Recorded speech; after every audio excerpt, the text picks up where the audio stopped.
Pranakasha live stream.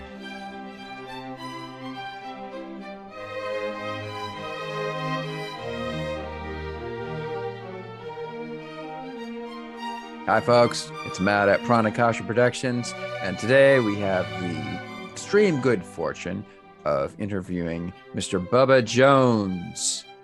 Howdy there, Matt. How are you? Hey, pretty good. And okay, so we were just talking about that. So everybody knows you as Bubba Jones, but actually, if you looked on your birth certificate or your driver's license, it would say Larry Sims.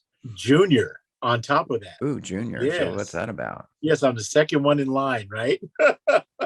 So yeah, that was my dad, my birth father's name. Bubba was given to me, pretty much the moment they brought me to my grandmother, who was from Mississippi. Oh, Grandpa wow. was from Louisiana, from up in Baton Rouge in that area. And so Bubba was the only name I ever heard growing up. Even the nuns called me Bubba. Ooh, the nuns.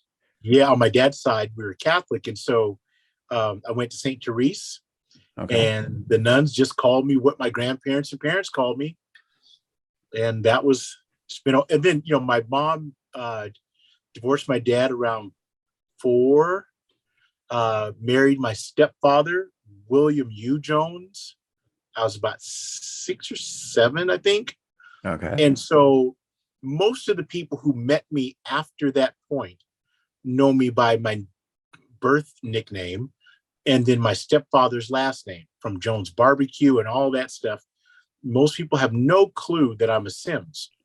Jones Barbecue. Hold on. So that's like a thing. Yeah, but one time we had 5 restaurants. It started with my dad, Cleo, Mr. Jimmy Beal, whose barbecue, the actual space we inherited, though my dad has my grandfather's sauce that we use, and we worked it out on Martin Luther King and Hudson, and then grew it from there. Now we're in the new Lumen Field, or whatever they're calling Seahawks Stadium. We now have a booth there, a big giant one actually. And then my brother has the last restaurant in West Seattle. You mean they changed the name of the stadium again? Yeah, I just call it Seahawks Stadium now, and I'm going to have a yeah. Yep, so that's that. Well, see, I still call the baseball field Safeco Field, but now it's like T-Mobile Park or something like that. Yes. Right? Yeah, I'm going to start a campaign. I'm going to start a campaign. I'm like, it's going to be called, we should all just reject all of this, call it Mariner Field and Seahawks Stadium. I like that, because last I heard Seahawks Stadium was called Quest Field. Yep. Wasn't it? And originally, Paul Allen questioned whether or not to do that at all. And if you remember in the beginning, it just said it was just Seahawks Stadium. It had Seahawks written across the top. And I was like, oh, thank God, no blah, blah, blah field. Because, I mean, back in the day before that, we had this giant thing made out of cement called the Kingdom. Yeah. You remember that? I had a dream about the Kingdom seeing Evel Knievel again. I watched him jump over 7 buses in the Kingdom. I thought you were gonna say he did his bike off the edge of the Kingdom. No, yeah, him. Whatever would get attention, yeah, he would try it. Yeah. Oh boy. Of course, Evel Knievel's kind of in a previous generation too. I grew up with him. Yeah. Is he even alive anymore? No, he passed in 2013, I think. Oh, okay. Yeah. Okay. Yeah, he's one of my favorites of all time. Yeah, I remember when I was a kid, the big thing was like Evel Knievel has broken every bone in his body. That's right. Except at least once. Yeah. I was like, wait, just one pinky? That's the only. Well, we can fix that. Come on over here. Yeah. Oh boy. Yeah. So, okay, we're off on a tangent. So, well, I had some pork ribs just the other day, and I discovered like there's this super hot sauce called Loco something or another. That's a habanero sauce. Have you ever heard of that? Not a bottle. Brand. No. I mean, it looks normal. It just looks like A1 sauce. It just looks brown and everything, but it's hot because it's got habaneros in it. So like, and it sneaks up on you after a couple of bites, you're like, okay, time for some chips. Oh, yeah. Man. So that's so like, what do we, and you've got like a recording studio behind you and everything. So these days, you're not so much into barbecues. You're more into like sound production and stuff like that, and video production too, right? Yeah, a little bit of video production as we get into the kind of the offshoots of my lectures on physics and the sound, and up at Seattle, University of Washington and Seattle Central College. Always mess up the name. I used to be the student body president of. I should get it right, but they changed the name. It's no longer community college. Now it's just a college. Yes. Oh, they changed Seattle Central. Well, I always called it Seattle Central. Yeah. That still called that. Yeah. Now it's just Seattle Central College versus Seattle Central Community College. Okay. So you take out the community, same difference, right? Please tell me they still call the street Broadway. Yeah, they haven't touched that yet. Okay, good. Everything's changing. Like I go to my old, I was just in my old neighborhood, which is over by the University Village. Yeah. And like there's apartment buildings everywhere. And the village looks so completely different than it did. Luckily, Burgermaster's still there. I don't know if you know what I'm talking about. Oh, yeah. Up the street. Yeah. On the other side of, it's still there. Like, it's the one thing that's still there. Everything else has changed. So, and like the Baskin and Robbins right on the 5-way intersection is gone. I don't know if you remember that. I noticed it was gone. I was like, oh, come on. Yeah. Now it looks like now there's just a giant hole plus a giant foundation. So it's probably going to be another condo complex or apartment complex or whatever. Yeah. So yeah, I know that place because I also went to the UW for a couple of years too. Okay. So I know that place pretty well. Yeah, wow. Okay. So you give lectures on this kind of stuff. Yeah. Wow, okay. Yeah. The physics of sound in the stereo field is the name of the lecture. It's an introductory lecture. So it's not really complicated, not heavy on the math. Stay away from that. The idea is to give young engineering students a sense of what stereo is and how to manipulate it when you mix down. So it's real simple. Besides being 2 channels. Yeah. Everybody knows that, right? Right. Okay. I'm going to launch in on a controversial topic. So what's your opinion on LPs versus CDs? They're 2 different listening experiences. Okay. Go on. And one has well, because so here's the thing about an LP is the way it strikes the ears is different than any modern digital reproduction of whatever it is that was recorded. Okay. The differentiating thing is brick wall limiting. Is what? Brick wall limiting. So if I take and I run my LP and I'm playing the Beatles, anything, right? Especially in the later years where you're really dealing with some incredible sound. Okay. And then I show you the waveform. You're going to see all the dynamics in the performance within the waveform. And the LP will strike you as being quieter. Okay. I'll take a modern recording of a band who sonically is equal to the Beatles. Okay. Radiohead. Okay. My favorite group besides the Beatles. Beatles, Radiohead, right? Okay. And then I play their brick wall limited mastered masterpiece. And what you'll notice is that all the waves are squared off. It's a solid block of sound. And sometimes if you scope in, you can see some dynamics, right? Okay. Both recordings are equally beautiful. Okay. Equally pleasant to listen to. But what will happen over time is whenever you brick wall limit anything and you square wave off, you have a wave, right? All of a sudden you put a limit on it and everything is doing this against that physical limit. Oh, so you're saying, okay, so you're talking about compression, right? Yeah, it's a type of compression, right? Yeah, and so they've gotten better at the ill effects of that type of compression over time. If you can afford to go to the people who can actually deliver that product. All right. So, okay. So, but I thought, see, to me, that's going off the subject, because what I'm trying to say, okay, let me just go again. So, say, because I've gotten into some big arguments with some people about this, because I have a strong opinion on it too, is that let's start with something purely analog. Like, let's say, okay, we've got the 32 track wide analog Beatles tape out of the studio from, say, like Sgt. Pepper's Lonely Hearts Club Band. Right. Okay. We've got that, right? It's all mastered. It's all ready to roll. And everything's all good from the point of view of the multi-track recording. Now, if I feed that into an LP and distribute it versus a CD, which in your opinion is better? And I'm going to say this: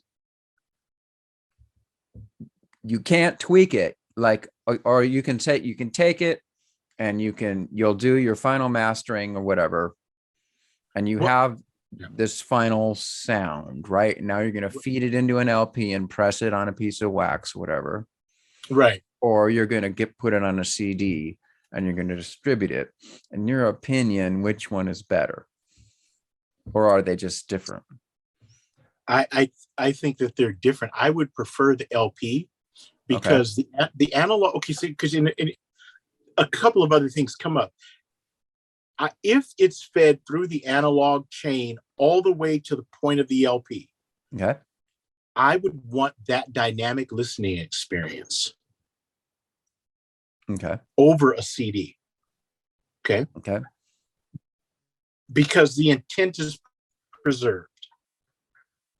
When you go digital and then you master it, and everybody brick walls it because it's louder. But don't brick wall it, because I mean that brick wall is a totally different thing to argue about, right?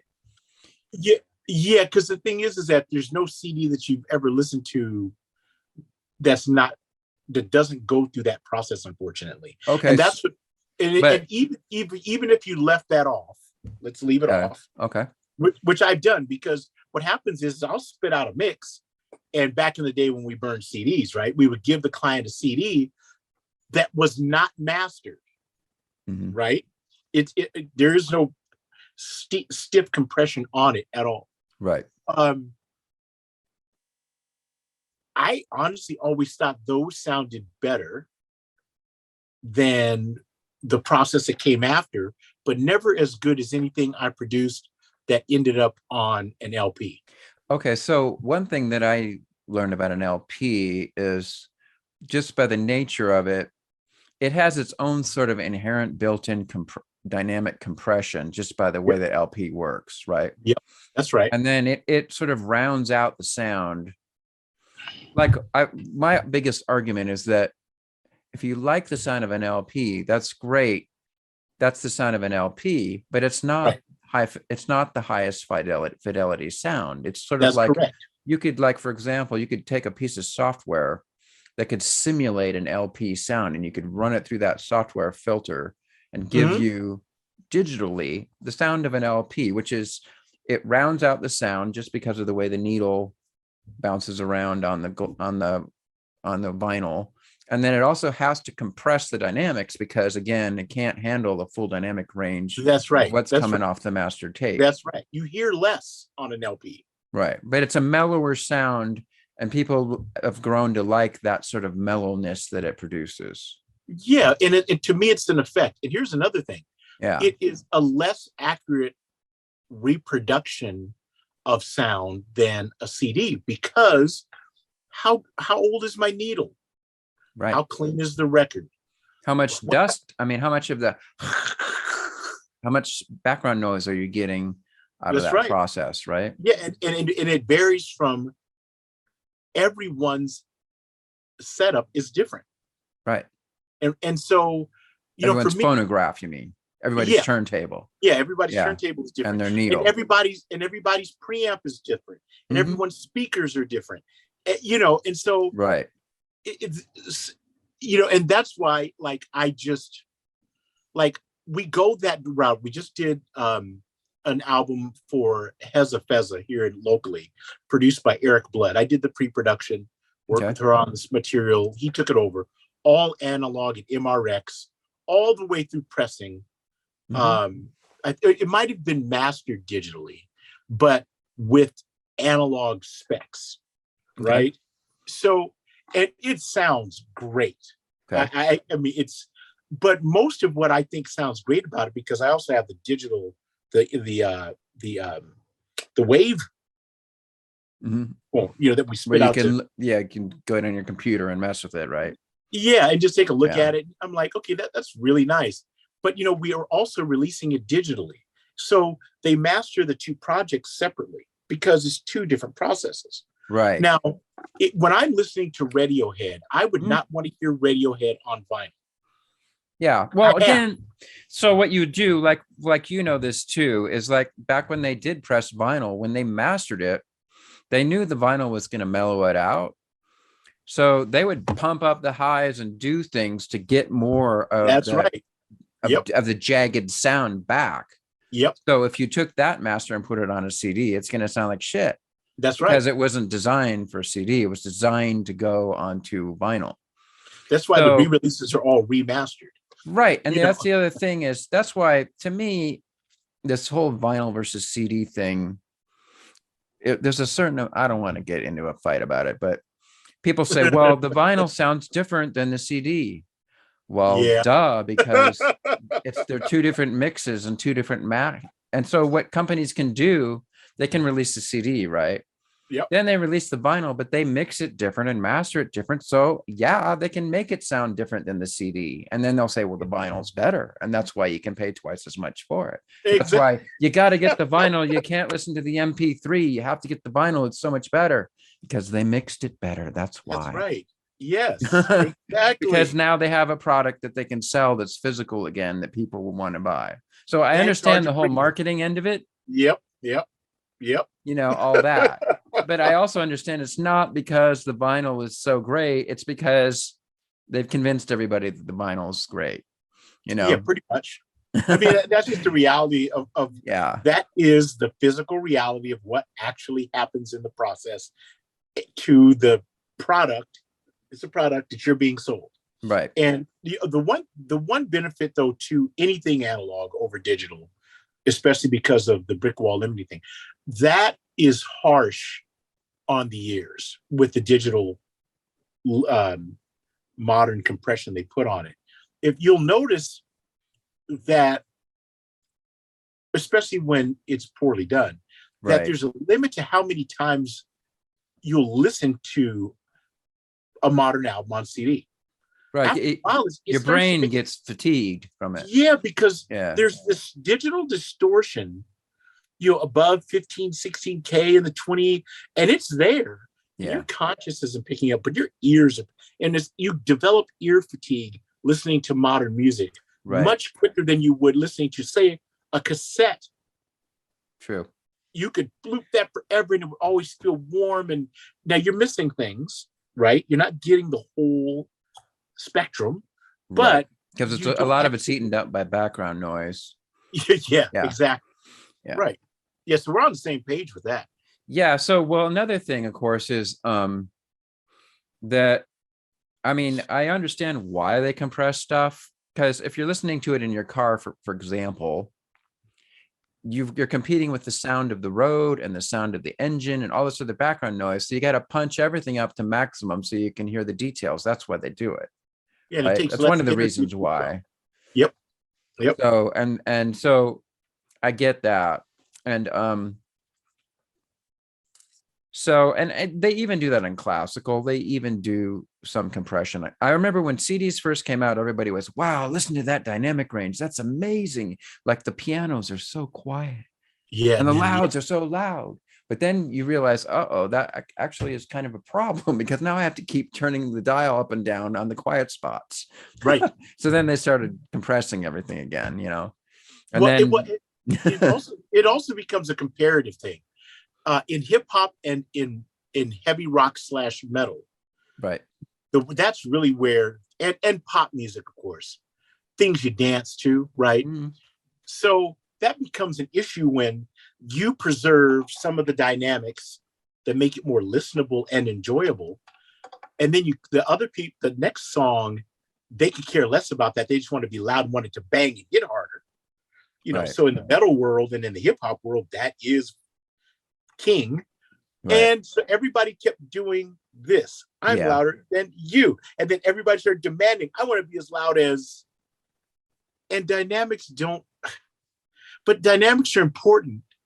In digital music, not so much, because there aren't any. There's either a stop or a start. But the minute a band plays or a human plays an instrument, dynamics are important. And the minute you strip something of its dynamic range that is played by a human, you are not being true to the intent of the creator.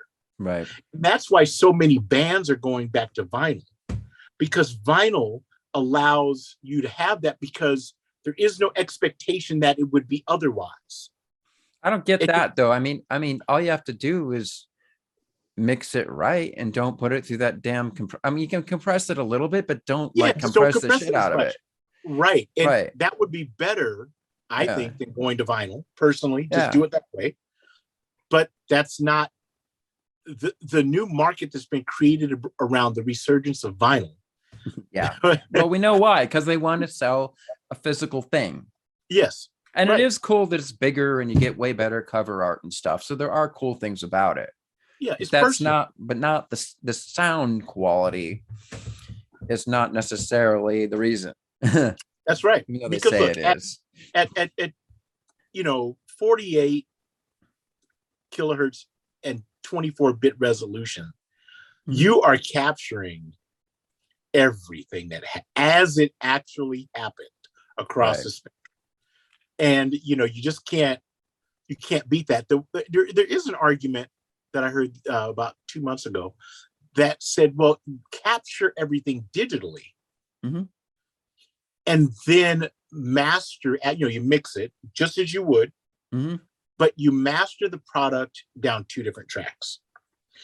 Because analog mastering, you can't push the signal that hard. It would cut a hole in the vinyl, right? Yeah. Okay, so you don't master, you get the full spectrum, and then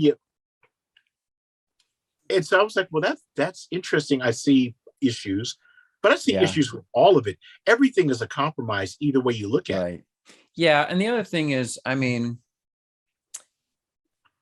as a musician, you really don't want ultra fidelity because you don't want to hear all the flaws, right? You don't want to hear like the little pops. You don't want to hear like the fret sounds. Now they have fake fret sounds, of course, to make it sound like it's a real guitar when you're really playing it on a keyboard. Yep. But if you're a classical guitar player, you don't want to hear the fret sounds. Right. If you're playing the oboe, you don't want to hear all the keys clattering, etc. And you don't want to hear like the bubbles of spit in the vocalist's throat, all that kind of stuff. What you want to hear is the actual music part. So, and that's a lot of that's mic placement and blah blah blah blah blah blah. Okay. Yep. So, it goes on and on and on. So let me ask you this. So I think you said that you just mastered something that was all analog. So you're saying like those multi-track analog boards are still available that have like 16 or 32 tracks with this big wide analog tape? Because your physical limit on tape is 24 tracks. Okay, you 24. have to do more, like Michael Jackson did, say, on Thriller.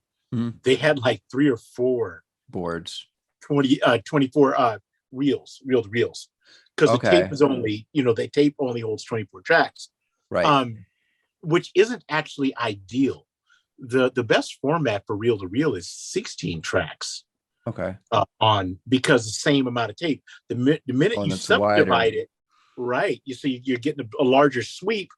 And so my old unit that my friend Oliver Arcouts made for me was a 16-track, 2-inch tape machine. That's beauty beyond belief. But So you have most people limit it to one machine, obviously. So Okay. you have a limit of 24 channels. Okay. And like you'll have a 32 or 48 channel console, largely because when you are then mixing down, your send returns and all kinds of other things play out down line, or you might track on one half of the console and mix on the other. It all depends on what you're doing. Okay. But I have the Grand Ole Opry's old Midas console, the very first generation produced for Pink Floyd. Because that's how Midas was created. Pink Floyd went to Neve and said, "We want to put a Neve on the road." Neve said, "Well, I don't know. I can't do that right now. I'm doing what I'm doing." And some of the engineers at Neve said, "We'd like to take this on." And Rupert thought it was a good idea. He didn't poo-poo it. And so apparently some of the engineers split away from Neve and created Midas. And Rupert allowed them to take the technology and understanding and design and put it in the live console. They had to compensate because it needed to be lugged around and dropped and whatever. Okay. But you essentially have Neve mic pre's and EQs on the earliest boards. And I've got that. It's a 42 channel Midas T40. And it's when you mix that with the digital domain, I think that is the ultimate combination. I've got Neve mic pre's, I've got Neve EQs if I want to track with them, which we did most of the time. Then I have my outboard gear, whatever you want in your rack. And then it goes to Pro Tools up to, I had 40 channels at its maximum. So that was my favorite way to produce music. To me, that was the best of both worlds. Okay. And so when you have like this analog board in it, of course, it's a lot more expensive because then you have to deal with how much tape you have, right? Like how much does a minute worth of that tape cost? Well, I mean, the tapes run 15 to 30 minutes, depending on how you run it. Your IPS, inches per second. Okay. And a tape will cost you $150 per tape.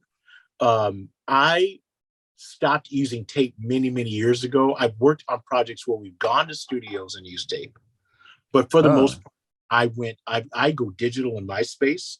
Okay, but I mean that's pretty much what everybody do now, right? Yeah, but then you're already gone digital. So yeah, but I'm going through an analog board first, and then when I mix down, I sum in an analog board and not inside of the computer. Two very different results in the end.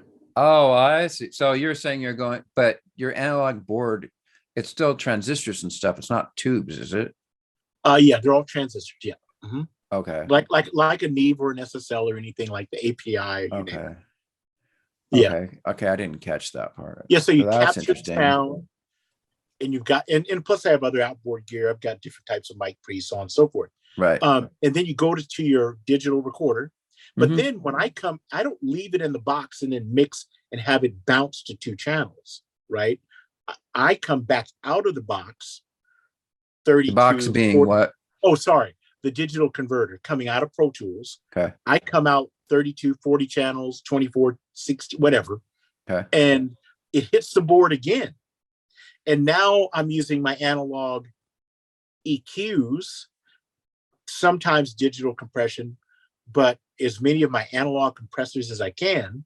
Wow. And then I bounce that to a 2-track that is usually captured back in Pro Tools. Okay, so when you're doing this mix, you're still doing the old school thing where you're real time moving the levers up and down and stuff and trying to record the movements of the dials and all that stuff? No, sometimes we do that for the fun of it, but for the most part, you set the levels at unity gain. So all of your faders are flat because my board is not automated. Oh, now, okay, yeah. Right. So the automation happens inside of Pro Tools. Okay, yeah. The faders moving. But the EQs per channel are actually done in the analog world. You have to take a picture of them when you're done, because if you want to recall. Mm-hmm. Now that's how my studio runs. But most large format studios, if you go to Robert Lang, who's a mentor of mine, if you go to Stuart Hollerman, at Avast. A friend of mine, like, is just one of the greatest people on earth, running one of the greatest studios with he and Jay at Avast. When we're on Lenny, which is his API console that was custom built for Lenny Kravitz, it's literally called, it's one of the few APIs that doesn't have a number. It has a name. It's just Lenny, right? So he's got that board. Well, all the board is automated. So, right. So the dials actually move and the sliders remember what you do. I've seen that. Yeah. Yeah. Totally. I remember that. Not total recall, but close to it. Yeah. And so that's, different than the way I do it, but it's still the same process of track through this analog gear to the digital world, spit it out of the digital world, track by track. Okay. So you might have 36 tracks. They hit the API. You mix all that. Usually you go back into Pro Tools, you just open up 2 other channels, and then you track back to Pro Tools. To me, that's heaven. Yeah. So I do a fair amount of sound mixing too. But most of my stuff is classical stuff. So a lot of times I just, if I'm recording an orchestra, I'll just use 2 mics and do a stereo recording, I do a lot of splices and stuff like that. But then if I'm doing multi-track stuff, believe it or not, what I do for my multi-track stuff, which is mostly for like videos and things, I'll use Sony Vegas as a audio editor. Yes. And just put a bunch of audio tracks in there. And then the thing that I find the most useful is the fact that I can like draw a little line that controls the volume, the gain of every channel. Right. And then that's basically me moving the dials and sliders, right? That's right. Yep. And then of course you can add whatever effects you want that you like. And then what I do after I'm done with that, if it's going to actually be an audio recording, then I'll run it through Isotope Ozone. Yes. Yep. I got that. Yep. I really like the one, I think it's version 5. It's pretty old now, but it had a whole bunch of presets in it. Yep. And there was a couple that I really liked that I use all the time. Yep. And then that was so much easier than what I used to do, which was I'd try to compress it just how I like it, get it all EQ'd the way I like it, get it like that, and then run it through this. I had a microverb 2 that I really liked. There was one setting on it I really liked. Yeah. And I would run it through that to give me the concert hall sound for my classical stuff. Right. And then, what I discovered is there was this preset in Isotope Ozone that actually sounded better than me struggling every single time for hours and hours to get it right. I could run it through this one thing called symphonic score software totally, and it'd come out and I'm like, that sounds great. I like that. And from then on, I just did it like that. It was way easier, and it was also way more consistent. Yeah. So, well, no, that's interesting because I've got a couple of films coming up where I might have a budget to actually have a small orchestra. Oh. We'll see how this all works out. Cool. Normally I work. In fact, my new videos are going to be about how to score, both in the box and in the real world. Do you actually write out your music like in Finale or Sibelius or something like that, or? Sometimes, yeah, sometimes. Okay. I know all about that. Yeah, but most of the time I play it in, and then work that out later because for me that's faster. My mentor in classical composition is Dr. Charlie Heastan, and Charlie is a genius, and he can write as fast as I can play it into the computer. He can write, but I can't do that. That's how I do it. Yeah, I'm just slow. I can well, do it. It's a skill. I mean, notation is a skill like anything else. I mean, it's just like learning how to play the guitar. If you practice a lot, you get better. Well, if you practice notation all day long, you get better at it, faster at it. But, well, whatever works. I'm trying to think of I just bought Finale. Yeah. And I can help you with that if you ever get stuck, because there's a pretty steep learning curve, and there's all kinds of little tricks you got to know. And there's so much to it because that and the other Sibelius, right? So, oh no, sorry, I bought Sibelius, not Finale. Okay, I can't help you with Sibelius. Charlie, I'm getting Finale actually this summer. I want them both. But you know what? I don't know. I mean, like, I know there's a few people that do both. I don't understand why. Like, I mean, like the reason I never use Sibelius is because I've been using Finale forever. And so all my compositions are in Finale. And I'm like, well, I got it to do everything I needed to do. So why should I learn Sibelius? Especially Yeah. now, for a while, there's a new library that came out called Note Performer. Have you heard of that? No, what's It's that? only like $150, Uh-huh. but it sounds damn good. It sounds Really? really good. Like when you run your scores through that, an orchestral score through that sounds good enough to actually use in a show. It doesn't sound fake Wow. anymore. It sounds real. I mean, you can Okay. still, Yeah. I can tell, I can listen really close and I can tell, Yeah. but and then what I do is sometimes what I'll do is I'll add some real instruments over the top of it. Like I'll play all the string parts and mix them in with that to make those real. Yep. But like the brass and the woodwinds and the percussion Yeah. sound Yep. really good, like Well, super good. No, I know. I hear you because I have I do most of my stuff is in Pro Tools or Logic, and Okay. I use the Spitfire sound library, Okay, and it's it's probably good pretty too. pretty pricey. It's incredible sounding, but boy, I think about how much money I've spent. But it got me my latest PBS gig and got me Great. my Microsoft gig, Right. and sonically it was good enough for them to go, yes, we love it. Well, But the thing is I've listened to lots of shows. Like I can listen to Hallmark Channel yeah, and I'm like, well, that's not a real orchestra. right. And then I actually, even there was a show that I really liked. It was called shoot, what was it called? Um Omen or something like that. It was the one that had David Tennant as the devil and another guy that was as like the archangel Gabriel, and they became friends. It was a miniseries, No, and it what's had a it really called? cool score. Oh shoot, what was it called? It was called like I wish I'll maybe I'll put it in the comments. But anyways, it had a really cool score, but I could tell that it wasn't a real orchestra, Oh yeah, you yeah. know. Well, it But comes like, down to the articulations, right? yeah, The well, I mean, if the thing is a real orchestra has that warmth, right? And that kind of well, it has all the feel yeah, that a of humans, computerized yeah, orchestra can't do.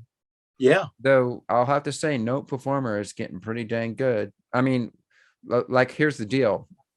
I'd much rather listen to a performance of my piece by a Note Performer than a half-baked community orchestra that plays out a tune and then only hits half, isn't really that great. I mean, if it's the New York Philharmonic, they'll probably beat my Note Performer after they practice for a few takes. yeah. But Right. and No, I get that because yeah, my dream is to record an orchestra um at Air Studios in London at Air Lyndhurst. yeah. That's a dream. Abbey Road, any of those big places. Well, you know But what you can do? I'm sorry for interrupt, but there's no, wait. actually really good. I found out there's these really good European studio orchestras Mm-hmm. where you can pay them like somewhere between 2,000 and 10,000 bucks. Yeah. And they'll come in and they'll record your piece and it'll sound really good.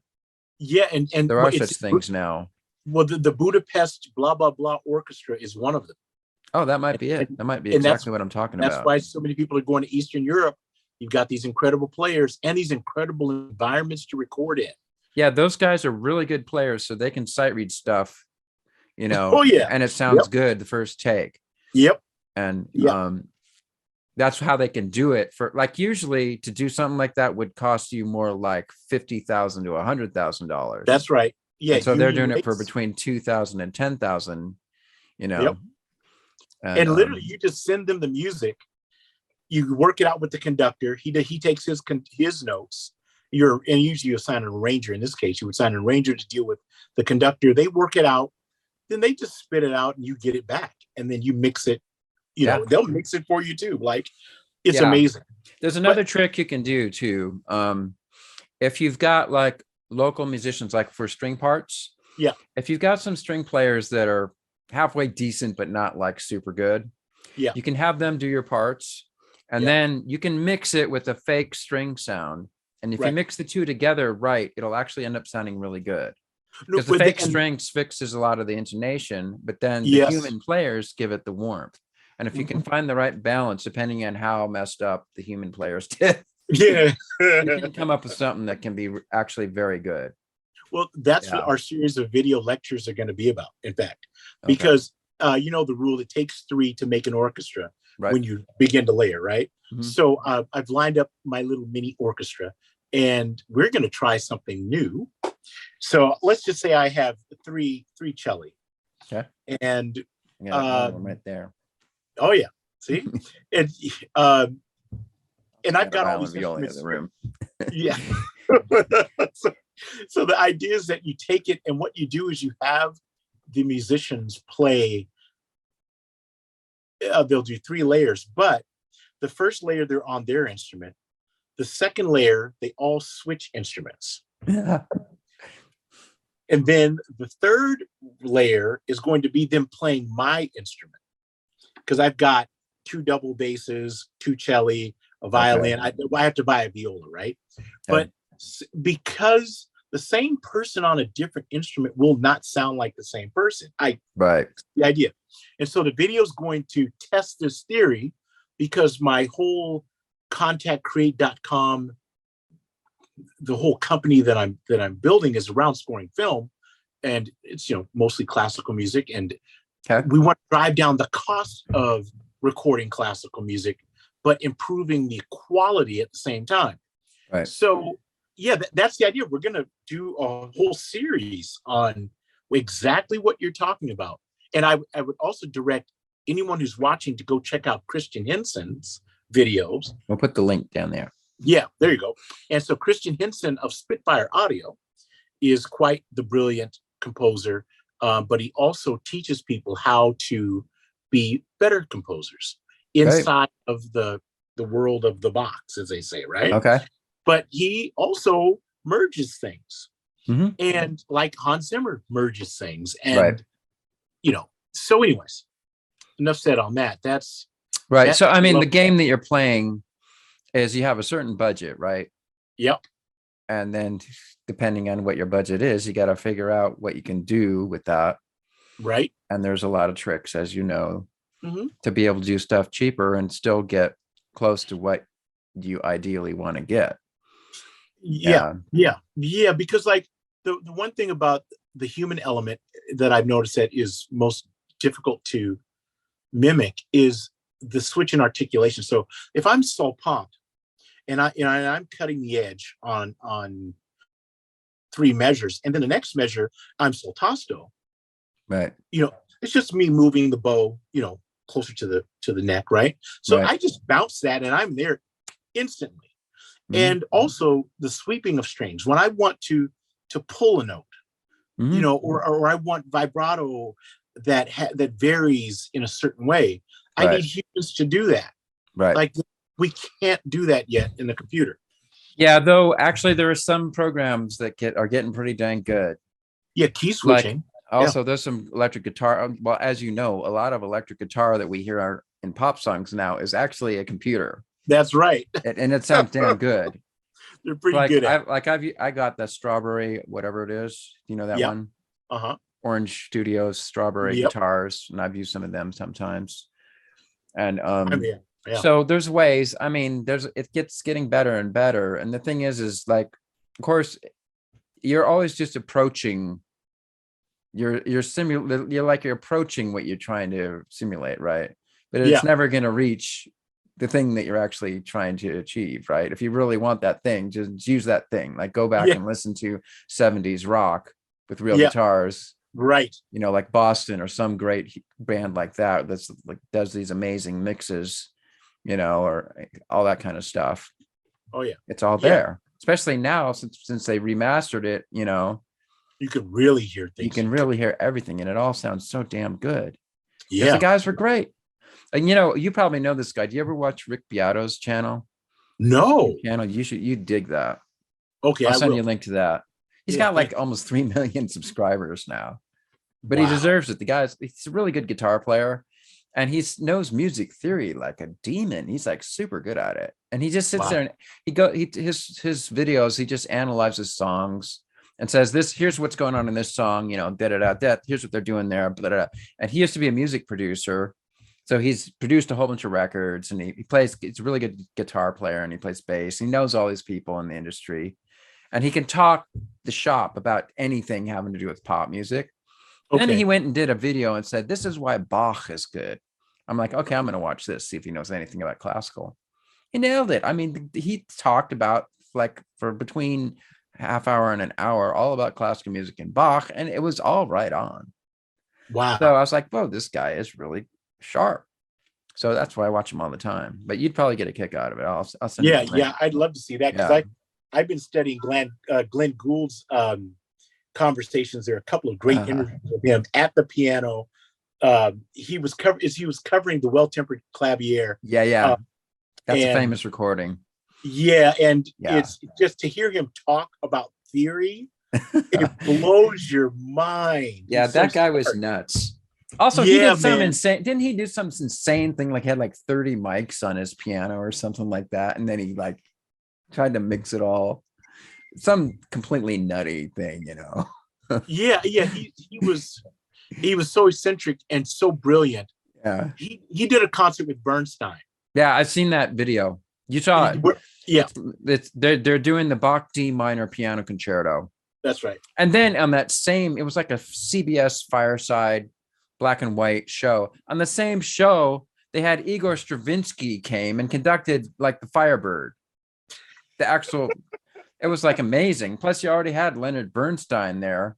Right. So you had Leonard Bernstein, Igor Stravinsky, and Glenn Gould all on the same 1 hour show. I was like, whoa. And like, the cool thing is I would have never have ever seen this if it weren't for YouTube. Somebody had found it up on YouTube. Exactly. And this was some show like in the middle, it was like mid 50s or something like that. Because it was black and white. Right. Maybe it was middle 60s, but it was black and white. But I saw that show. It was really good. That's and to listen to Bernstein talk about Glenn is so funny. It's just because we're talking, it's Leonard Bernstein, and he's like essentially saying, I couldn't get the kid to do what I wanted him to do, but the idea he had was so brilliant, I kind of had to go with it. It's like, what on God's earth?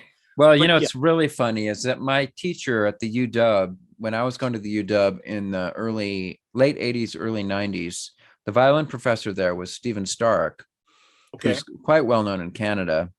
And he actually knew Glenn Gould. They worked at the same college for a while.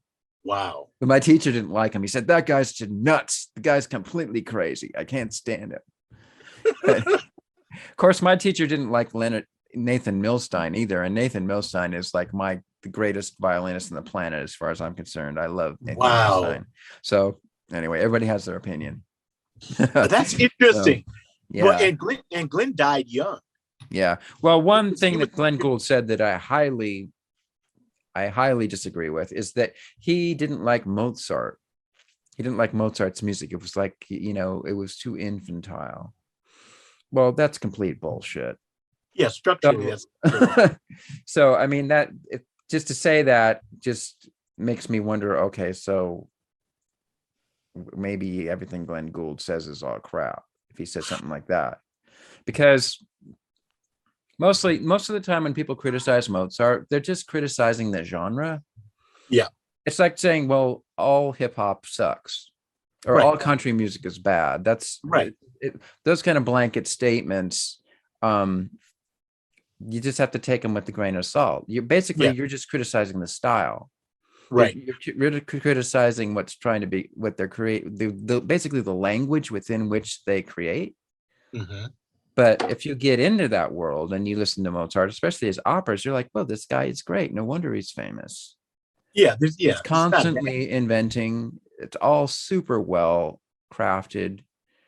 Obviously, he was a great musician and super, like, very extremely sensitive. Like he would always if you go in the store and study it, listen to the music carefully, you see how he's always bouncing off of things. The ideas are constantly progressing, and it's like a stream of consciousness thing. There's real. It's excellent. It's excellent composition. That's why he's famous. Well, and You he know? was so brilliant. He simply Yeah. toyed with concepts. He would look at Yeah. Bach's whatever, and he would go, "Oh, that's cute," because to him it was easily understood. So he got it. He was a great musician and a great composer. So he could get into, well, Bach is a great composer too. So is Beethoven. I mean, all the great composers are great. Yeah. You know, everybody, especially, I mean, you just grow up with them taking them for granted. Yes. Yep. But like, okay, for example, the Pathetique Sonata that Beethoven, bum, ba bum, ba ba, like most people are sick of hearing it, you know, but to create listen to it for the first time, pretend they're hearing it for the first time. It's a great piece. It's like shocking. I can listen to it over and over again because there's always something new in it. Because he's a great composer. It's like Bach and Stravinsky were good at composing things that upon the first listening shocked the listener, shocked them. Because it's so dense.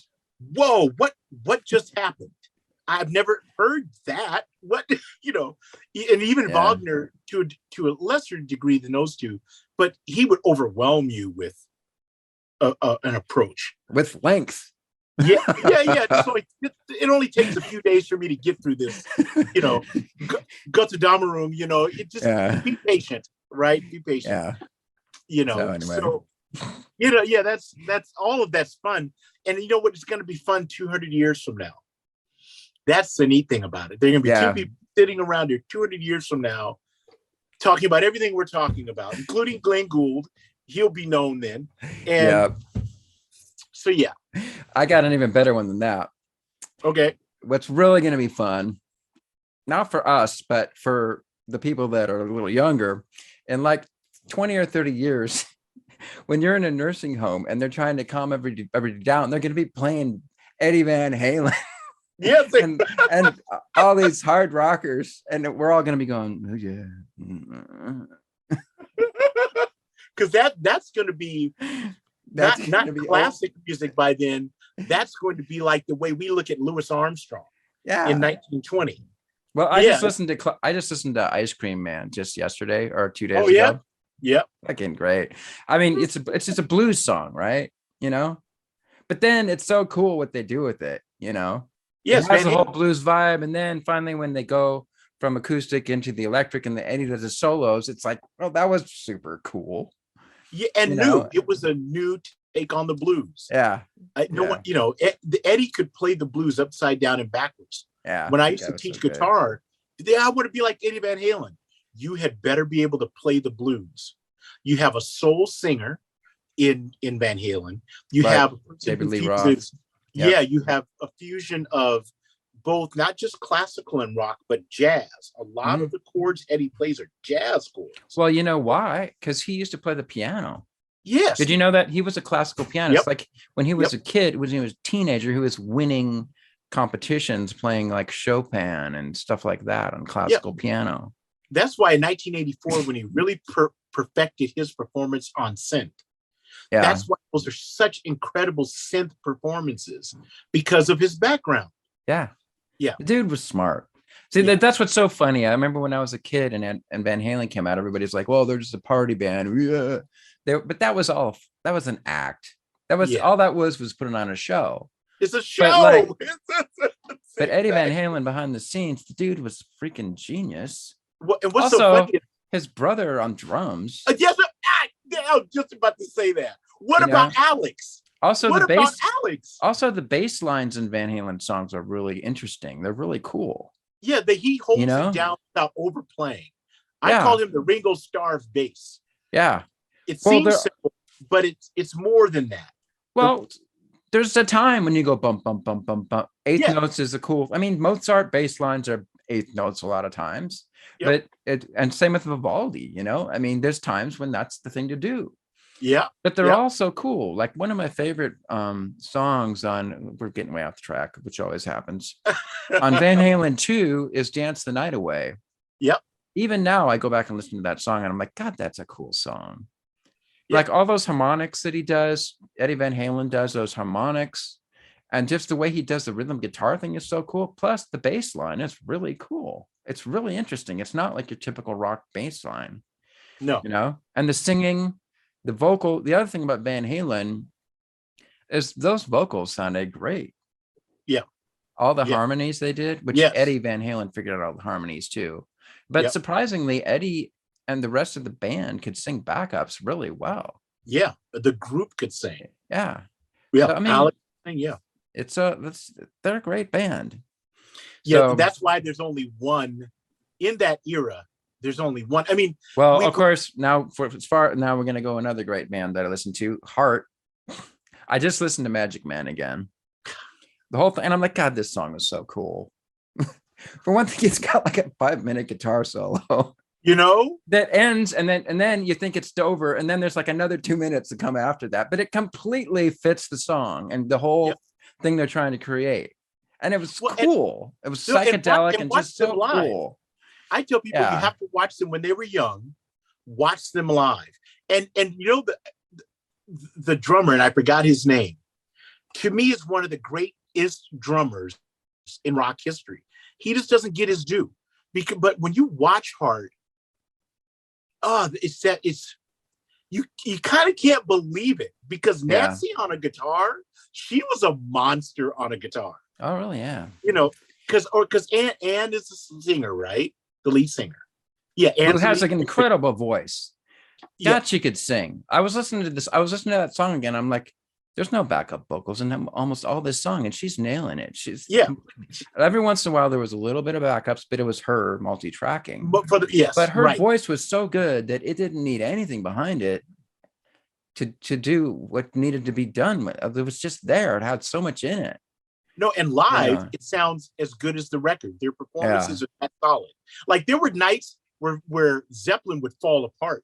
Right, I've heard some Zeppelin live concerts that sounded like crap. Yeah, it's like, ooh, Jimmy would be too wasted to really deliver like he normally does. Right. If you watch Heart, none of that. It's just bang, bang, deliver. So she had to have a lot of vocal training. Was she like an opera singer too, or something like that? I have always wondered that. She must have. I'm for sure she had voice lessons. She had to, have to. Yeah, because she was so good. That was a trained voice, and she did so many cool things with it. Yeah, she was. She didn't have any real boundaries. She could do whatever she wanted. Yeah, and her sister on guitar. A lot of those riffs she wrote. Like people think that that's not what happened, but in reality it was. And so the band in general, I think, is underrated, grossly underrated. They had some really kick-ass popular songs. Yep. Yeah. I can think of 3 right off the top of my head. That is just so cool. And when you hear it again, it's perfect because you hear it. Oh, that's Heart. That's totally Heart. No other band sounds like that. You know who it is. Yeah. It doesn't matter. It could be an obscure song you've never heard before. And after a few measures, you're gonna go, I think that's Heart. And if she starts singing, it's over. Like it's it's for sure. That's her. And well, there's so many good bands like that. What's another one? I mean, like if you listen to Queen. Oh yeah. I have a question for you. So one thing about Queen is their mixes are pretty weird, actually. Mm-hmm. Like, what's the deal? Because like when they do the guitar, like the guitar mix almost sounds like it's mono. Have you noticed that? No, I never paid attention to that. That's interesting. Yeah, and sometimes when you hear like it sounds like a little like they had to me the mix sounds like it could be more vibrant, like it's a little bit one-dimensional. Like maybe they layered too many layers and the noise started taking over or something like that. Yeah, no, I feel the same way about Sabbath when I hear their music. Okay. I don't like the way it's recorded. It didn't in the beginning. Later on, they got it right. But in the very beginning, you listen to War Pig which is my favorite song. And I just go, there were other things happening sonically that other bands that were better recorded, and I think half of it was the band was new. The band was heavier than anything else that had come along. Right. And they just didn't put the money into the group to do it. Maybe they were probably learning by doing. Yeah, must have been. Well, the thing is, like with Queen, like when you listen to Queen, like that's the Queen guitar sound. Yeah, Brian May's. I mean, yeah. So he's going for a certain sound, right? Yeah. And I get that. But the weird thing is, like, again, it sounds really tight as far as like the stereoscopic effect of it. Like, nowadays, most like grunge bands, they run it through various things that make it super huge and wide, so you can like hear this massive stereo effect when you have the headphones on. Yeah, you probably know the box that they run it through that can do that. Yeah, there's a certain box that can really do it really well. And I was always thinking, well, why don't they remaster Queen to give it some of that? Because to me, the guitar sound is too tight. It's again, it has a sort of a mono type of sound to it. Well, and Queen had a dance element to it, right? Okay. And whenever you have dance music, music you want played in clubs, you don't mix it as wide. Okay, so I shouldn't generalize so much. I'm talking about, like, for example, We Are the Champions, that song. But like, if you go to Crazy Little Thing Called Love, that's a completely different deal, right? Yeah, that song is so beautiful. That's the most beautiful song, and they played that so well. They completely nailed it. And the guitar stuff, all the guitar licks in it are so cool, and they're so within the genre. I mean, basically, it was just a great. They totally nailed that song, and it wasn't really their style, but they were so good that they could do it. They could pull something like that off. That's one of my favorite songs of theirs, actually. So same here. Because I was gonna mention Cheap Trick, but I Want You to Want Me is actually a live recording, so that's not I can't really throw that in the conversation. But it all depends on who your engineer is. It all depends on what the end effect is, but I agree with you. It's not like Sabbath. I know that they could have done more with those recordings sonically to make them sound bigger and better. But for whatever reason, they made the choices they made. Right. And there were some people who were mixing for the future and some people who were mixing in the present. Okay. In 19 whatever, whenever Sabbath first came out, with the very first album, I'm trying to think what's the 70, whatever it was. Most speakers that reproduced music were no larger than 6 inches. Right. So you didn't want to mix in a way that sent too much low end because it would just distort the speaker. So, but there were some people who realized that, hey, speakers are getting bigger and bigger, which means we can expand our range. Mm-hmm. And they stopped mixing for these little cheap speakers and started mixing for the new standard that would be present 4 or 5 years later. Okay, so now you're getting to that subject. So for the whole thing where, like, you mix a song, it sounds great in the studio, like that sounds so good. Then you go listen to it in your car, and it's like, this sounds like shit. Yep. Or you listen to it on back in the day when we had Walkmans or on your little trashy radio. Mm-hmm. And of course, they learned that way back when the industry, the really good top industry guys realized, you know what, we got to mix this so it sounds good on these shitty stereos. Right. Because that's what people are listening to it on. Right. So you learn what you got to punch up and what, type of stuff. And that's so I think what you're saying is that when subwoofers started coming into the game, that sort of changed things. When people's cars had subwoofers, then the mix changed. Yeah. And by the time you get a pair of Westerns in the studio, you get 2 15s and a big giant horn, that allows you to hear differently, right? Right. But even still, we would mix them all the way down to the one little mono set of speakers, which is why NS10s were so popular for so long. Right. You could approximate a larger speaker and guess that it would be there, but it also wasn't so enhanced that it wouldn't sound good in a car after an NS10 mix. And that's why they became standard. Right. But like now I still use my NS10s, Mhm. but I have a subwoofer to grab the lower end because I like them in the mid and upper range. Right. They don't give me any information below 80 that's of any value, right? Okay. So you So, have a subwoofer. You mean when you're listening to it as you're doing the mix, you have a subwoofer yeah, going? yeah. Okay. That I've tuned and gotten the balance I want that transfers outside of the mix room. This is Mhm. my this is both my digital composition room, so I do my scores and stuff in here, and it's also my mix room. So I need to be able to get more range, and I've got my JBLs for the larger sound, Right. but and you AB them like you would in a real studio. You have A, B, C, sometimes D, Right. and you need that because you need to see how it translates across all the devices. But the reality Right. is that what I do is I mix for my room, a room Okay. that I know, Okay. and then in the mastering process, I can just roll off the lows if I mixed in too much. Yeah. If it's a little Right. too bright, I've got control over some, not all, but some of that. Right. And so just don't worry. But in the mixing, in the mastering, So what you're saying is when so when you've already mixed it down to 2 tracks, then you start rolling off stuff or punching up stuff. yeah, Right? in master, right? Yeah. And I Okay. master too. So Okay. it's like when I'm doing that, that's when I start thinking about all the devices it will play on. Yeah. In the past, you had to think of that in the mix. That's no longer my concern.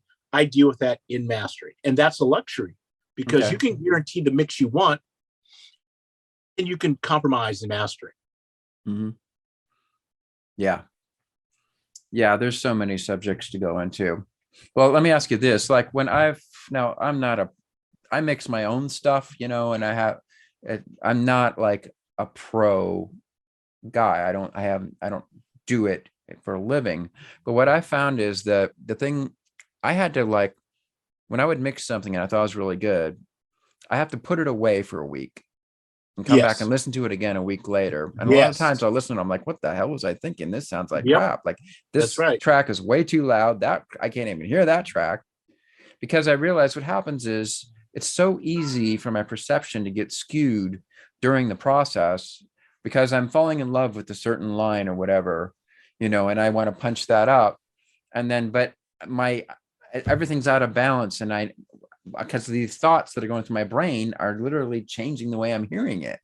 That's And true. I have to wait a week and go back and listen to it fresh to realize, whoa, what the heck? That's why so many engineers are famous for tracking or mixing, right? Because like my rule, whenever I produced an artist and they wanted me to track and mix, I need 2 weeks to a month before I go back into the studio and mix your product. Okay.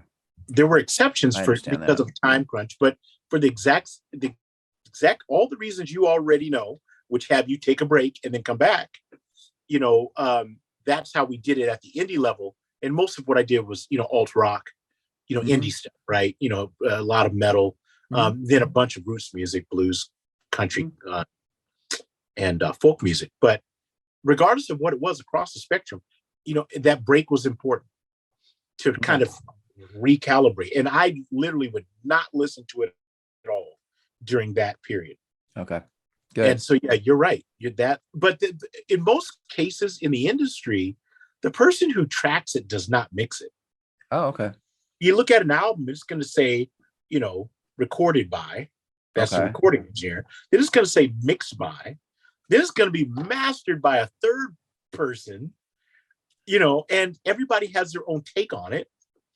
Okay, so hold on. So the guy who recorded it, basically he is he the guy who calls like, okay, we need a couple more takes of this, like this is out of tune, that's like this, that. Yeah. So in a way, he's still kind of a producer then, right? Because he's directing what's going on. To a degree, a lot of producers are also engineers, and they play an outsized role in the tracking process. But you have some tracking engineers who are also essentially effectively producers. And then the producer leans on him because of his previous judgment with things that he really likes.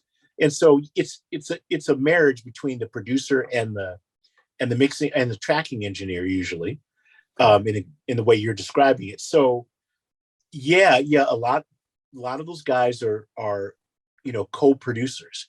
Okay. The last metal album I just did during COVID with a group called Coup Contra Coup.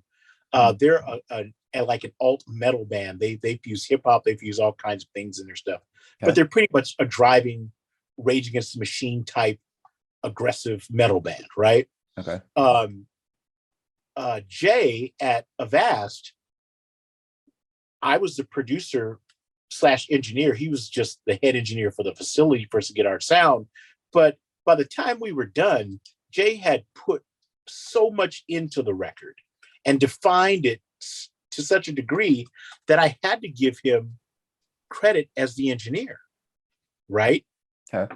Well, then we thought, it's like, yeah, but he also helped produce it, because without his input, we wouldn't have gotten this product. So he gets the engineer and producer's credit along with me, because he's that incredible, right? So yeah. Interesting. Yeah.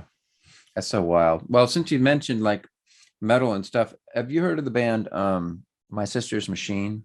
Heard of them? No. They're another Seattle grunge band that made it kind of big. Obviously not as big as Pearl Jam or Soundgarden or those guys, but I know the lead singer of it. He lives in Seattle and he's a buddy of mine. And I listened to some of their YouTube videos and stuff, and also stuff from some of his other bands too. Oh, really good. So, oh yeah. Anyway. Yeah, they've got bands out here that are incredible. Yeah. And they just didn't get a break. But there's only so many slots in the industry available at back any in moment. the day. Nowadays, it's a lot easier to be an indie whatever. Yep. Just create your audience, but it doesn't have to be millions of people. It can just be take that. A few hundred or even a few thousand, and you're starting to do good. Yeah, if you're Indian, as long as you're getting gigs. Yeah, well, if you're Indian, you have 100,000 fans nationally, and you're able to physically get to them, you can make a living. Yeah, because all bands have always made their money touring. Right.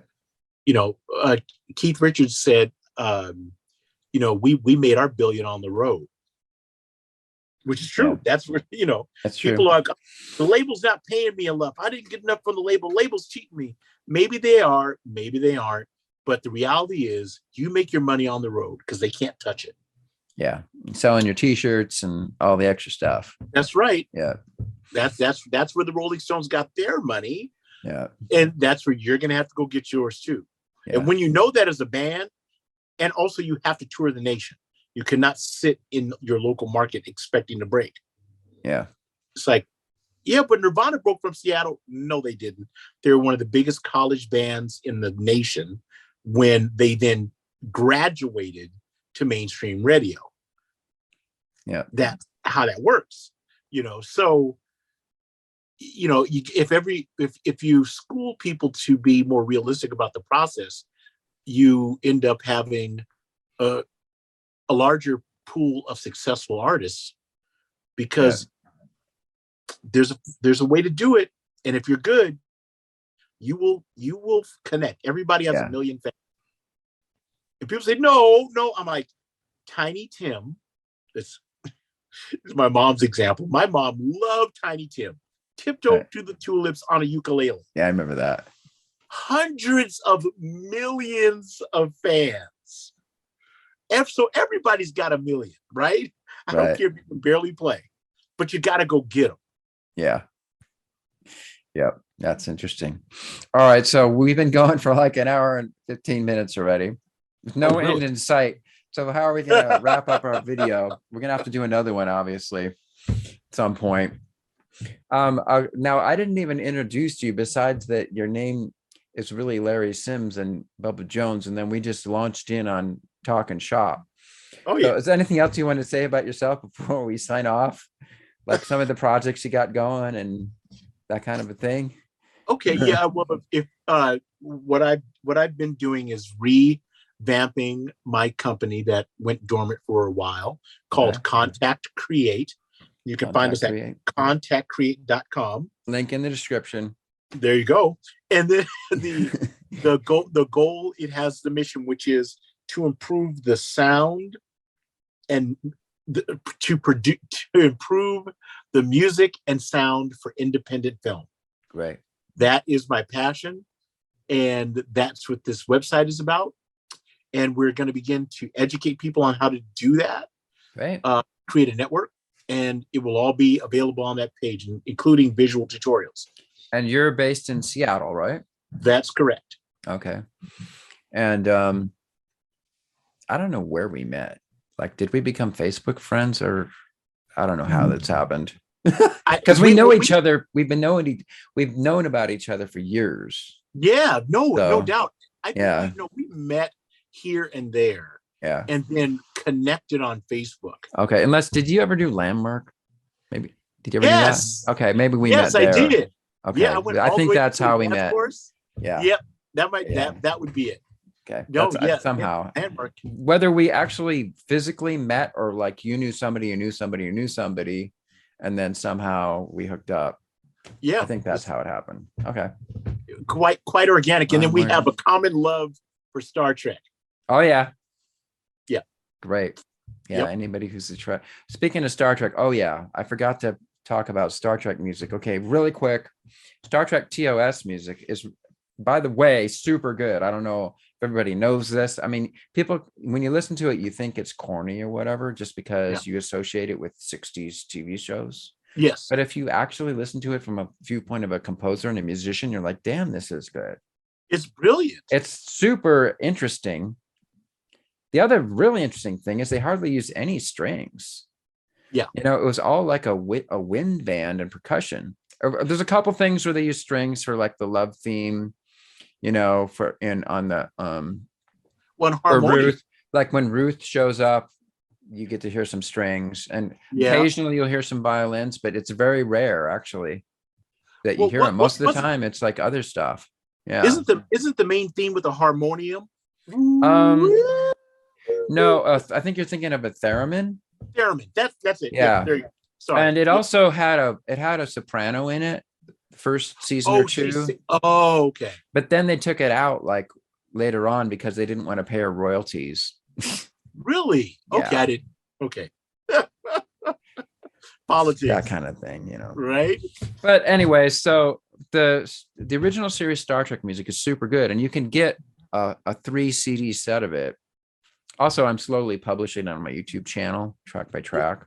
And really? Unfortunately, some of the tracks aren't very well recorded. So like you can hear distortion, and their stereo quality isn't that great.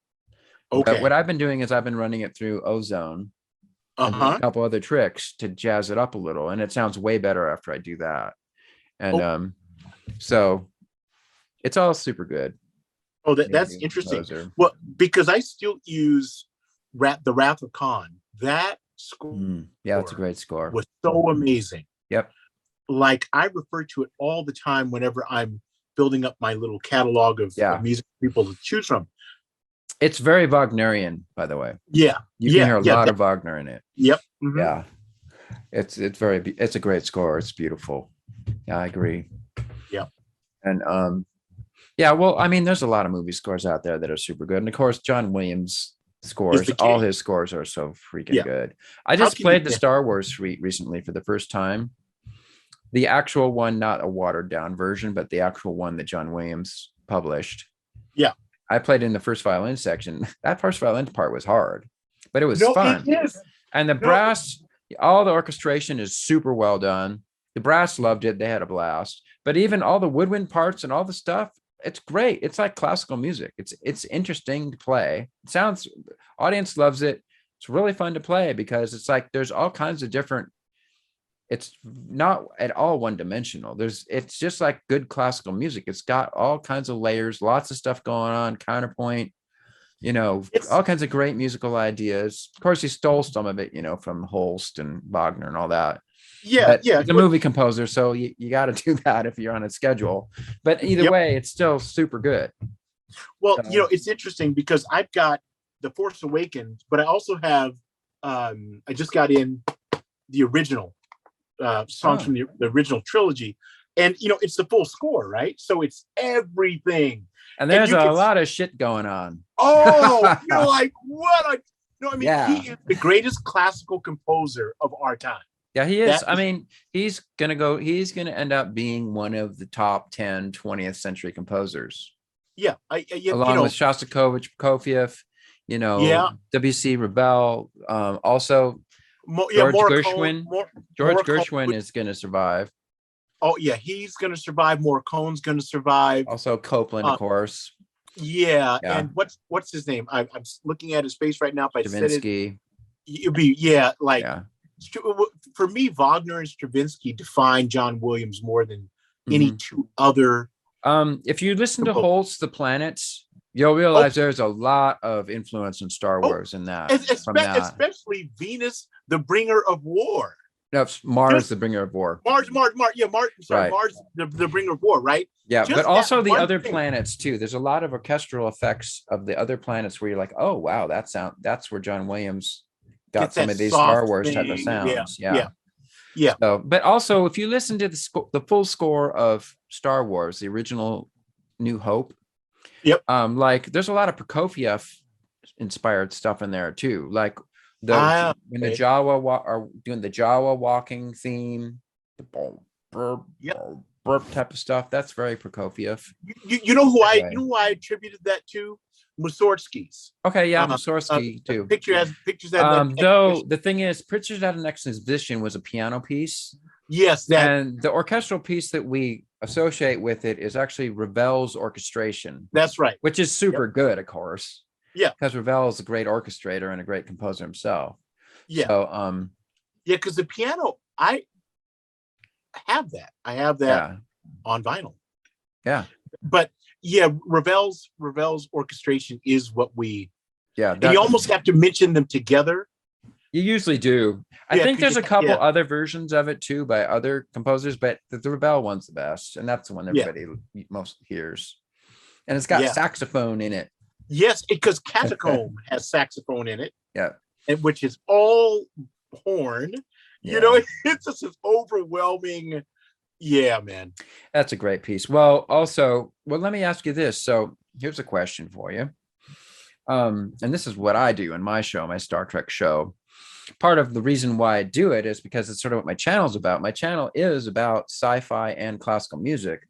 So a lot of times I will use classical music that I know as the incidental music in my shows. And it works great. Yes, it does. There's like Tchaikovsky.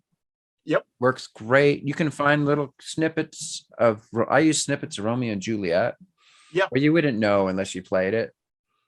You wouldn't say, oh, that's Romeo and Juliet. That's just, that sounds very dramatic right there. Right. It's amazing. I also used part of Francesca da Rimini. Worked great. Oh, okay. And get this, in my next episode 4, there's this near-death scene where Captain Hardinger leaves his body and like he's having a near-death experience, and he's out in this sort of heavenly realm. And I heard Scriabin's Symphony No. 1 on the radio for the first time ever, and I'm like, I'm going to use that. That's what I used in that scene, and it worked great. It was perfect for it. Yeah, I love doing that. I used to take clips from movies and then pull from my classical library, like you're saying, and it was just fun to place things as spot music, and it's works. Like it works. I have a feeling. I think that it's not generally done in the industry, partly because the composers don't want that to happen because then they won't be out of a job. That's right. Okay, here's another movie. Remember Amadeus? Oh yeah. Part of the reason why that movie was so good is because the soundtrack's Mozart. Yeah, literally. So you're hearing all this music throughout the whole movie, and like that really. Yeah, how could you go wrong? Added a lot to it. Yeah, you can't go wrong. So yeah. Anyway, well, okay, so I sidetracked you again. So I was trying to let you do a little infomercial about yourself before we wrap up. No, I think we covered it. We've got the site up. We're still working on typos and filling it with content. Videos are next, but there's music up on Contact create.com. Okay. And again, we're going to be focusing on improving the sound and music for independent film, Right. making it more affordable. But we also want to bring more live instruments into the process. We want to reintroduce the human being into the mix. Yeah. And so that's our mission. Great. But if you ever need a violin, viola, or cello player, call me up. Oh, you're already on my list. Yeah. Yeah. Yeah. Oh, yeah. I can do it. Cool. All right, Mr. Jones, Bubba Jones. So we're going to have to sign off, I think. I always say like live long and prosper. Oh, yeah. Because, Well, wait, your hand got cut off. There we go. Oh, sorry. Yeah. You know what? It's one of the problems I had when I got in the accident that took me out of the industry, spinal cord thing, right? Oh, I didn't hear about this. Like on my right hand, I can do this. I can do it pretty well. Okay. But it's still a little odd. The articulation, because I went from 22 instruments to 0. Oh, I just started. When was this? 12 years ago, coming in June. In June, it'll be 12 years. It was like a car wreck or something? Yeah, it wasn't even that bad of an accident, but it threw me off. Wow. Yeah, so now I'm kind of returning, and I just started bowing my cello finally. Oh, you play the cello? I used to, but I know that. Yeah, just by ear. I mean, I could play double bass, cello, viola, because the viola and the cello are tuned the same. My fingers are too thick for violin. But this as opposed to that. Yeah, and it's, especially with, when I could actually just relax and balance the frog and it was fun. And even in the pain, I enjoy trying to get some sound out of my cello. Okay. So I got a student when I'm just about done paying for it. I'm going to trade it in for an Eastman this summer. Get an Eastman and get serious about it again. Okay, so my cello. I'll show you. We're trying to wrap this up, and yet we're going on a new tangent. But so this cello, I bought a couple of years ago. Okay. I got it at Sten Olsen. It's a Chinese cello. It's J Hyde, but it is damn good. Now, if you want these type of instruments, this cello cost me $6,000. Okay, so that sounds like a lot of money for an instrument. But it's not. This cello sounds like a cello that costs $30,000. It's really good. Yeah, because the Eastman range I'm looking at is 5 to 7. So yeah, we're all in the same range. Yeah. Check out Sten Olsen. He's like over. Okay, Sten Olsen owes me for this plug. But actually no. He's over in Ballard. So he's a local Seattle violin maker, but he has violins, violas, and cellos. And like most makers, he'll let you check it out. You can take it home and play it for a week, see if you like it and stuff like that. But he has quite a few. What they do is the Chinese makers like this one, they'll send him a cello with no strings on it and no bridge. Oh. And then he'll finish it. Oh, so he does the setup and he sets it up. And then he also gets in there and he'll like thin it out a little bit and tweak it, and all that. Yeah. And then he'll sell it. He probably got this for maybe $2,000. Then he I don't know. I'm just guessing. And then he tweaked it and then sold it for $6,000. Something like that. Some kind of deal like that. The thing is, it's also, you can't tell really, but it's super beautiful. It's the most beautiful looking thing. And it sounds great.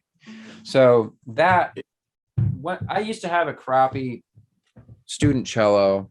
Yep. That cost me $1,700. Yep. And, but I didn't realize how much it was holding me back. Yes. Especially on a cello, because when you get in the upper range, that thing couldn't play for crap up high. And I thought it was my cello playing till I played on this, and I'm like, whoa, this sounds a whole lot better. And it's not, it's like 10 times easier. Okay. And then once I bought this and it made me want to practice. And then the next thing that happened is I decided, hey, if I'm practicing, I should start taking lessons. So what do you know? Once I started taking lessons, I started getting really good. Well, way better than I used to. Like, so now I'm like getting almost as good on cello as I am on violin. Nice. A short amount of time, but It just goes to show you, if you practice and you take lessons, you get better. Anyway, okay, so now we're on a new tangent. So we're trying to wrap things up. Yeah. Well, and look, and I'm just going to say it out loud. Yeah. The greatest enterprise, NCC 1701. Oh, today is 1701 day, by the way. Is it? It's January. Today is January 17th. 17th. Also, we got to mention today is Martin Luther King Day. Oh yeah, yeah. Yep. So which I am working on the musical for the King Center. Oh, great. For the Be Love campaign. I guess nice. That's something to plug. Yeah, we should air it in November at the King Center for 3 exclusive shows. That's great. And I'm actually writing the story. Cool. And then I do all the music for it. So all right, but new tangent. Sorry. But no, I mean, doesn't that blow your mind that like so many years later after Martin Luther King died, that some of the same shit we're still dealing with? Yeah, we made some progress, but then there's a bunch of other stuff where it's like we didn't get, like we almost went backwards. No, it just went underground. That's all. Okay.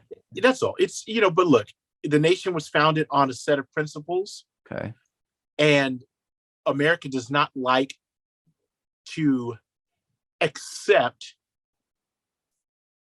some of the darker principles that it was based on. Founded upon. For instance, the whole the white supremacist movement, they are in line with the founding fathers and the original Constitution. Okay. So when I have talked to people who are racist, blah, blah, blah, blah, I don't get mad. I'm like, yeah, that's what this thing was built on. Black people are not supposed to get anything out of it. And white people decided that they would fight so that Black people could have more for the effort they put out, Civil War. And then over time, we worked to improve that. But the thing that we're up against has always been half the nation. And that half of the nation interprets the role of Blacks on a spectrum. There are people who are Klansmen who will work with Black people, actually have friends. They don't care about that. But they have certain rules about interracial marriage, blah, blah, blah, blah. And that's a line they don't cross. But they don't want to hang anybody. They don't want to shoot anybody. They don't want Black people living in squalor. They just think the neighborhood should be separate, whatever, right? All the way to, we're going to drag you from the back of a pickup truck until the only body part is your neck and your torso. And so on that other side, you have that range. And it has always existed. It's just that now they feel like they have license to be vocal about it. But it's always been there. And that's what Black people have been saying. You guys, there's this thing we're up against, and it's continuing to hold us back. So what I see are people exercising their rights on the right and falling in line with the structural reality of America. Okay. Then you have people on the left who want to change that structural reality at the most fundamental level possible to allow more freedoms. It's the same clash that's gone on forever. People say, aren't you alarmed? I've got people in my family on the white side who are, both hyper liberal and hyper conservative. Black side, I got cats who voted for Trump, cats who are totally against anything that looks like that. And the beauty of our nation is its spectrum. Okay. And sometimes it gets dicey. Sometimes it gets tense. Like now. But I like that people are saying how they feel across the board, because you're more likely to resolve issues when the issue is clearly on the table. Okay. So what happened? So Martin Luther King, so what do you think happened after he died? It went back underground, or like some people felt like, okay, we solved all that. At least some of the white people that, supported Dr. King and everything, they're like, okay, all this is wrong. Let's get rid of it. We're not like this anymore. But then it seems to me now that apparently a lot of those people, including me, were in a kind of a fantasy world. It's just not like it wasn't there. We just weren't aware of it. Yeah, it was the most. It's one of the reasons I'm not liberal or conservative. Okay. There are positions I have that people go, that's pretty conservative. There are positions I have people go, that's a pretty liberal, right? Well, I'm the line that where essentially the line is drawn on my back. I really can't be either one. That's a discussion, liberal and conservative, that exists amongst white people in deciding how I will be treated. Well, hold on. Wait, what did you just say? I said that liberal versus conservative is a discussion by white people about how I will be treated. Interesting. Right. That so hold on just a second. There's something there. There's something you just said that's very interesting. Mm-hmm. So you're saying that liberal versus conservative is really just an issue that white people have. Yeah. Yeah. Like black people, like, well, yeah, it's kind of just okay. Yeah. Can you go a little deeper into that? Well, I mean, it's a really interesting thing because I know black conservatives, okay, and I know black liberals. Okay. Most black people would be listed as conservatives and Christian conservatives at that. Blacks have a higher attendance rate at church. They give per capita more of their money, even though they only have a tenth of the wealth of white people in America. Okay. Black people should be in lockstep with white Christian conservatives. Okay. What they disagree on is the degree to which we are human. So that takes us away from the conservative issue because there's no room there. But okay, just a sec. I think what you're referring to is there's some one-liner in the Bible somewhere buried that somehow says that if your skin's darker, that you're less of a human being than another one. Is that what you're talking about? No. What I'm talking about is that a lot of Christian conservatives are also behind the movements that are steeped in racism. Mm-hmm. Okay, that's all. But a lot of the basic principles of Christianity that they hold to, black people also hold to those just as strictly and stringently as do they're effectively conservative Christians. Okay. I'll give you an example. One of the reasons Biden's having so much trouble right now is that against Bernie Sanders, who is clearly a liberal progressive, right? Biden is more of a centrist, but he is also progressive. He wants things to progress in a certain way, right? And they kind of have similar senses of what is right and wrong, right? By race, by class, by religion. Bernie was about to take the cake. Black Christian women were the firewall in South Carolina, right? South Carolina? Yeah. And they sent a message to the liberal wing of the Democratic Party. We ain't trying to hear all that. We want somebody to come in that is going to be sensible, that's willing to balance things out, whatever, right? And that's a position, that's what they wanted. And he then rode that wave to the White House, right?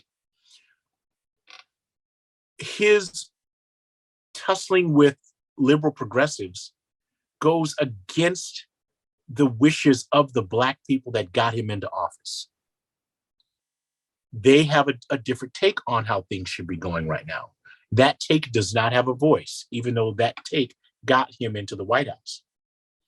And somebody like Joe Manchin is closer to that mindset of balancing things than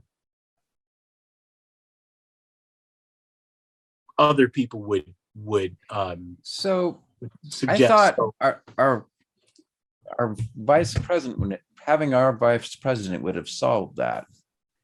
No, because what in her makeup has her be a person who would be received by those groups like Biden actually has that group's attention because of his Okay. track record. Okay. The vice president being a Black woman doesn't really speak to addressing the problem. One, because she's the vice president. What Okay. did Pence do to direct the nation under Trump? What did Gore do to direct the nation under Clinton? There's just a limit to what you can do when you're the vice president. I think I guess you sit around and twiddle your thumbs. I don't know. Yeah, well, I think Obama included Biden in his presidency in a way we hadn't seen before, with the exception of the way Mondale and Carter were teamed up. That was actually a team. Okay. Biden and Obama, that was really more of a team. Biden really depended upon Joe to set policy and to make decisions. But for the most part, the vice president is the president in waiting, worst case scenario. And you go do what I say, because I need my message to go out there. I need you to deliver it. That's your job. You're the vice president. And the vice president dutifully goes out and does that. Okay. And so, you know, we're acting like Kamala was supposed to be this game changer in and of herself. Not from that position, you can't be. Okay. And that was an unreal expectation to put on her. The liberal media, they blew that. They tried to use her as a poster girl for progress. And she is on one level, but you set an unrealistic expectation. Of course she's going to fail because it's not realistic. Okay. She's the vice president. So she's supposed to sit back and stay out of the limelight most of the time. Until called forward. Okay. Because you got a president. You know, that's his job. And then if he says, go deal with immigration, go deal with this, go deal with that, then she goes out and she then toes the president's line. That's her job. Okay. Now, if they're a team, she's in on a lot of the decision making, even when you don't hear from her. And from what I understand, that might kind of be the case right now, is that she's in on everything, but she's kind of crashed and burned in the public media, right? And a part of that is her own fault. And they, you know, pulled her back, kind of let the air clear, but kept her in the loop on policy.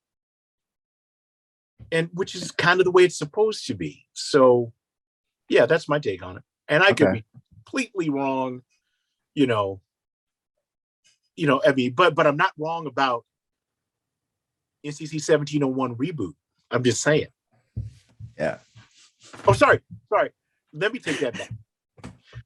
I have to say NCC 1701 retrofit. Now that I think about it, those two equal right there. Forget EED. I don't want to hear about B, which we never saw hardly. Once in Deep Space Nine, I think once, right? But yeah, those two vessels, and anyone who wants to argue that point, you can reach me here. Yeah, I prefer the original Enterprise too. I prefer the one, I tell people, I prefer the one that's got the Christmas lights and the warp engines. I think those look cool. That's how they should be. Yeah, we'll call them Santa nacelles. Yeah, that's what we'll do. Yeah. Yeah. The thing that made me, when the JJ movies came out, I thought I was really happy that they had this spinning turbines and the warp engines. But I was really pissed that they were blue. I'm like, they're supposed to be orange. Red. Orange. Yeah, orange is the actual color. Yes. Why did they do it? And apparently I saw there were some boxes. There were like some cereal boxes that had them as reddish orange. So I know maybe they changed it in post and decided to make them blue at the last minute, but whatever. I even made a YouTube video where I took a clip from the J.J. Abrams movie and I color corrected the warp engines so that they were reddish looking again. Well, here's my thing. How could he have done so well with Star Trek? And he admitted, I was not a Star Trek fan. I was a Star Wars fan. Yeah. But how did he do so well with those three movies, which are brilliant? Yeah. And there were going to be three more until we lost the actor that plays Chekhov. The team has never been able to. That's the issue. It's like they don't know how to do it without him, right? Yeah. Emotionally. But how did he nail Star Trek and ruin Star Wars? Yeah. Well, there's a lot of reasons why that could have possibly happened. And we're going to cover that on our next video. Yeah. Okay. So now we got to for sure sign off because now we're pushing 2 hours here. Okay. One final thing. Oh, we were trying to do live long and prosper. And then somehow we talked about cellos and then we got into politics. Yeah. And then we ended up where we should always end every conversation, which is on Star Trek. Star Trek. Right. Okay. Back to this. Live long and prosper, my friend, Bubba Jones. Let us meet again. And till next time. All right.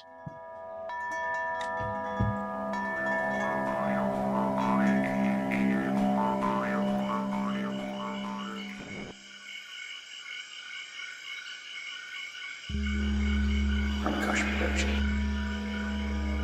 Fantastic creations emerging spontaneously from the space of life. For the benefit of all beings everywhere. We gotta change.